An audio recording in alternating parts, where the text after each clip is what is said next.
Newly married couple असतं, pregnancy detect झाली आहे, येतात, हजबंडचं प्रेम आहे, हजबंड ती प्रेग्नन्सी झाल्या, टेस्ट डिटेक्ट झाल्या झाल्या हे खा ते खा, असं कर तू तसं कर, ह्या पद्धतीने ते सल्ले चालू होतात आणि कुटुंबामध्ये पण तसेच सल्ले चालू होतात.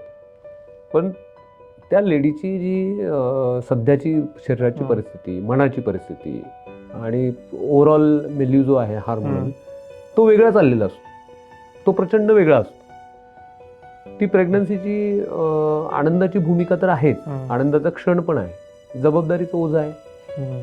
ती आत्ताही आपल्याकडे कल्चर आहेच तसं की लग्न झाल्यानंतर मुलगी मुलाच्या घरी येते, तर तो तर प्रचंड मोठा त्याग असतो. म्हणजे किती ट्रान्झिशन तिने सहन करायचे ना, की जी त्यावेळेस लहान मुलगी आहे तिला त्यावेळेस पहिल्यांदा मेन्स्ट्रुअल सायकल येतं, त्यावेळेस पहिलं ट्रान्झिशन, तोही एक मोठा धक्का असतो.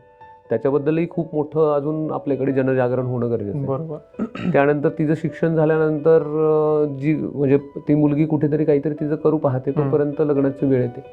मग तिला सगळं तिचं पूर्ण जे काही तिचं विश्व आहे ते सोडून दुसरीकडे जायचं, म्हणजे प्रचंड वेगळ्या प्रकारची मानसिक अवस्था त्या प्रेग्नंट लेडीची असते. आणि त्यावेळेस जर प्रत्येक जण तिला सल्लेच देत असेल आणि तिचं ऐकूनच घेतलं जात नसेल, तर मग दॅन इट हॅम्पर्स. त्या केसमध्ये मी नेहमीच तिचीच बाजू घेतो आणि तिचं ऐकून घेतो, समजून सांगतो की बाबा ह्या पद्धतीचं जे काही तुम्हाला जमतं तसं तुम्ही घ्या, आहारामध्ये ह्या गोष्टी आपण अवॉइड करायला पाहिजे आणि ह्या गोष्टी घ्यायला पाहिजे, पण तुमच्या कलाने घ्या.